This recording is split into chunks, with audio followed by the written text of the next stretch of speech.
The following are some post-operative instructions that you'll need when you're home after you've left the hospital. Firstly, you'll be concerned about your incision.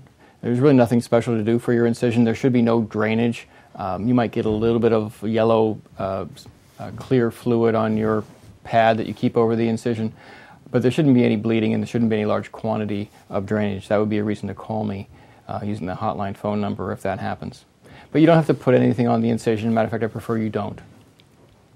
You can continue to shower. If you've been showering here at the hospital, soap and water over the incision is just fine, and then afterwards pat it dry. You want to keep something soft between your clothing and the incision, just to minimize any elastic or any clothing rubbing directly on the wound.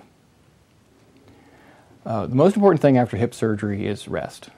You need to rest all day and all night. It really is a lot of rest, more than you might think is natural for you. Now, the position you rest in is important. At night, you're lying in bed and just try to sleep. You can roll to your side a little bit if you can get comfortable that way, but whatever position is comfortable for you is fine.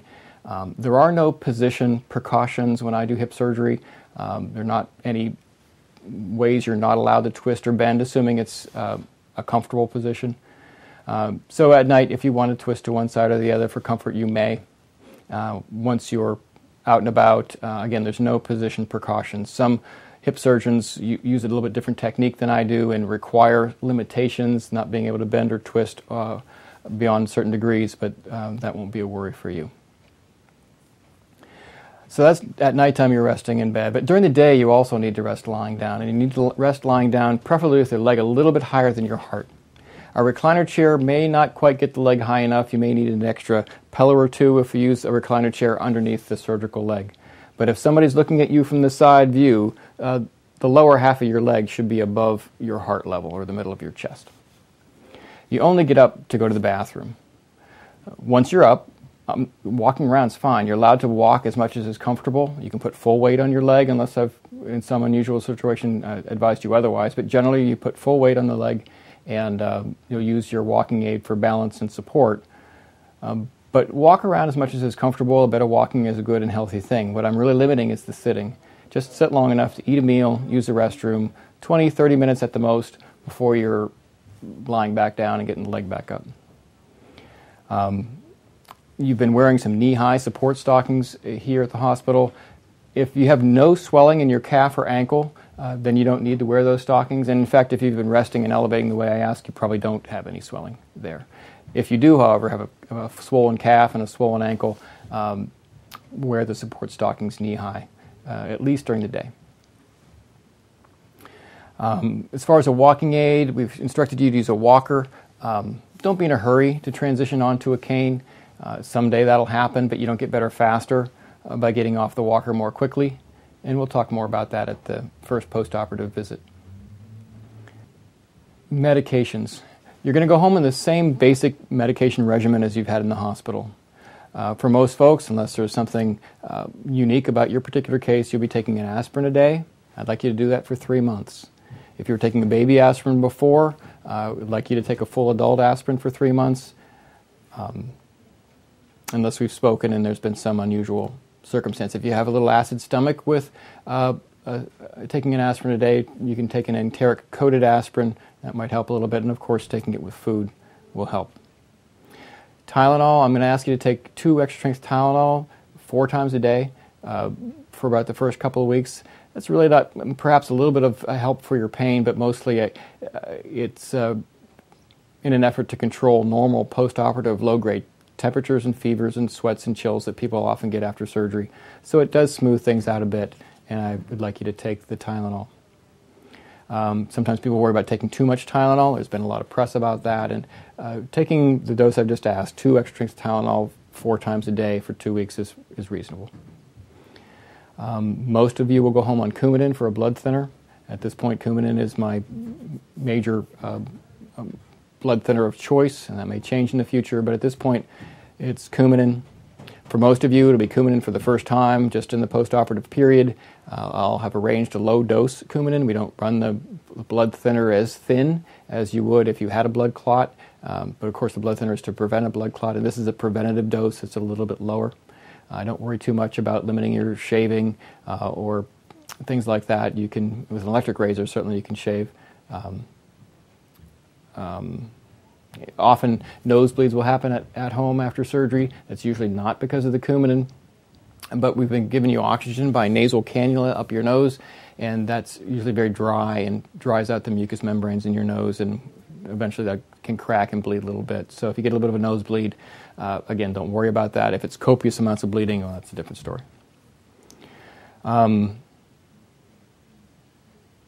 If you're a Coumadin user long term and you've taken Coumadin before surgery and we held it for a while, you might find that I've asked you to take a lower dose than you were taking before surgery. That also is common. Coumadin's a tricky drug to use, and dose requirements change with numerous things. They change with other medicines you take, they change with your dietary intake, they change with your activity. So it's likely that you'll take a little lower dose of Coumadin than you had before surgery. We will monitor whether it's the first time around for Coumadin or you're a chronic Coumadin user. We will watch your blood thinner levels closely, probably a couple times a week for a while until we've settled on a nice even dose for you. Usually after 2 weeks, we will stop the Coumadin for those who don't need it chronically. And for those of you who take it regularly, it may be a few weeks before we return back to your preoperative dose limit.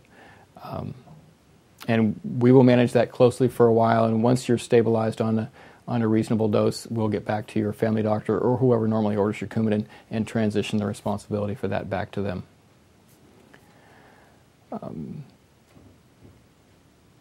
Then, of course, there's the pain medications. There's a variety of pain medications we use, so whichever medication worked best for you at the hospital, that's what you'll go home with. Don't be afraid to take the pain medication. Many people are worried that they'll get addicted or something like that. Generally, if you take it for pain, addiction's not a big problem. I have had very few problems with that over my years as a surgeon here. Generally, people who've had problems with taking too much pain medication had that kind of a problem even before they had surgery with me. We take the pain medications for pain. You'll find with hip surgery, the need for the pain medications will diminish rather quickly. So you don't have to take it if you don't feel the pain is requiring you to take it. But again, don't be afraid of it. And always take the pain medication with food. If you do get a bit of nausea with pain medication, a nice over-the-counter way to help that nausea is to send somebody out to the pharmacy to get over-the-counter meclizine or Dramamine. That's in the motion sickness section of the over-the-counter medicines. That usually helps quite a bit. Of course, there are some limitations. Certain patients who can't take those medicines, like for example, somebody has glaucoma, so you need to read the fine print on the box. But for the most part, Dramamine or meclizine is a good nausea preventer if you're getting nausea from the pain medications. Constipation is an issue whenever you're taking pain medications. There's not just the pain, but there's the significant inactivity and the stress of the whole event. Bowel problems and constipation is very, very common after surgery. Don't assume it won't be a problem for you if you normally don't have those problems, because this is a unique event, and particularly the pain medications can be quite constipating. The same chemical attribute of them that makes them a pain medication also makes them a constipator, and it's very difficult to tease those two aspects of the drug apart. So you're generally sent home with a variety of different bowel helps. One's a powder you put in liquid, that's called Miralax or some generic of that. All that does is keep the stool soft. It's not a stimulant, it doesn't move things along, but it will keep you from forming bricks to pass. Sometimes if you take that regularly, things get too soft and you can then back off to half a dose or every other day. Then I usually add Senecot or X-Lax or some over-the-counter mild stimulant in addition to the Miralax. And for most folks, that's plenty. As you take less pain medication, you'll need less bowel help. Certain individuals are even more prone to constipation than others, or need more pain medication than others. And in addition, we will also send you home with a prescription for Cronulac or lactulose. That's a thick, syrupy, sweet liquid that's much more potent as a constipation treatment. That usually does the trick as a when all else fails sort of approach. And even if the Cronulac, which is normally a once-a-day thing at the most people don't need it at all, but you could take it a second time in the same day. If all that has not worked, then it's time to send somebody to the pharmacy to get a suppository or a fleet enema. So again, you don't have to move your bowels every day, but every couple of days they should be moving adequately, and just beware of that. It's easier to prevent that being a serious problem than to have yourself get really backed up. I've had a few people end up bouncing back to the hospital over this in the past, so I'm trying to prevent you from having trouble. There's not a lot of therapy for hips after surgery. You'll just be resting and walking about the house, as we've discussed. Most people will not have home physical therapy after hip surgery. However, there will be the visiting nurse coming in to check the wound and to draw your blood periodically for the blood thinner checks. They're good people. The visiting nurses mean well. They want the best for you, but they commonly make mistakes. Unfortunately, it's a regular event that perhaps they've been concerned about something that's not a concern, or advised you one way when I've advised you another. If there's any questions whatsoever, please use the hotline phone number and call, and let me be the quarterback for about the first 6 weeks. Likewise, if you're chest pain, shortness of breath, any surprises, any concerns, use the hotline and call me. If I need to get your family doctor involved or the visiting nurses, I will. But again, let me be the first contact for about the first 6 weeks to carry you through this event. If, of course, there's something catastrophic and we have sudden heart attack symptoms, or you're in a serious medical condition, call 911.